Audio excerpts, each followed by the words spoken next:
So a lot more people are getting into trouble, Nate, especially in places like Zion National Park and Bryce Canyon. What's going on there? Why the increase in rescues?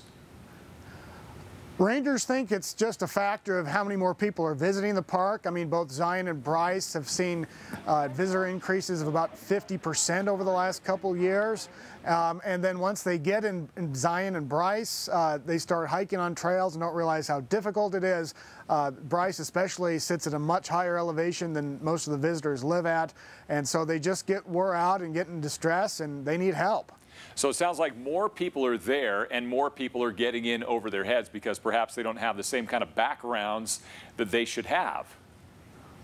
Yeah, I mean, anyone that's from Utah that's been in one of those parks all have stories of seeing people in flip-flops starting off on some trail with just a little bottle of water, and they don't appreciate the elevation and how hot it can be, and how, you know, you got to have good footwear and stuff like that if you're really going to do a good hike in one of those national parks. Okay, so aside from people hiking in flip-flops and not taking enough water, what are the main reasons that rescuers need to go out and get these people?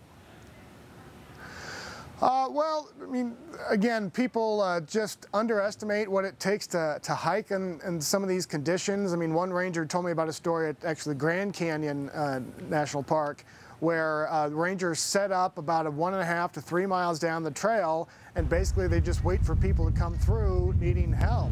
They'll hand them out more water, make sure they're getting proper rest, but you know, resting every few minutes on the trail.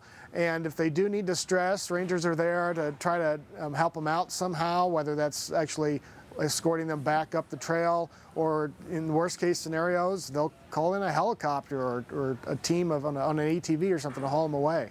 All right, so I was reading the headline as well, and it says that it's men in their 20s that are the ones that are most likely to need help. What's going on with guys in their 20s? Well, have you met a man in his 20s, Dan? I used to be one. They just, yeah, they do some things they ought not do, and that can include hiking a trail they're not prepared for. You know, they think they're young and tough, and then they get in that elevation, or they start on that incline and they get in trouble. Another thing that can happen is they get out there with no cell phone service. Their party doesn't know what happened to them. You know, their parents or girlfriend or buddies or whoever can't find them, and they call the rangers, and now there's a search on for this 20-something that hiked all the way up the trail. Okay, so I know that National Park Service, the rangers, are trying to educate people. What are they trying to do to prevent this stuff? Well, if you've ever looked at one of those pamphlets you get at the gate, there's information on there to try to tell people what's involved in some of these hikes.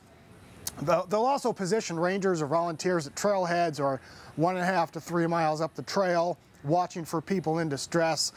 They call this actually preventative search and rescue. It's just like it sounds. They're trying to help people before people get in trouble. But it's on a park-by-park basis. Obviously, not every park has these tough trails or something like that. So it's really just the parks with search and rescue problems like Bryce and Zion and the Grand Canyon that are doing some of these programs. I'll tell you, Utah is so beautiful. It's so alluring to get out there. We've got to do it safely. So, good article. Thanks. Nate Carlisle, Salt Lake Tribune reporter. Thank you, Dan. Appreciate your time.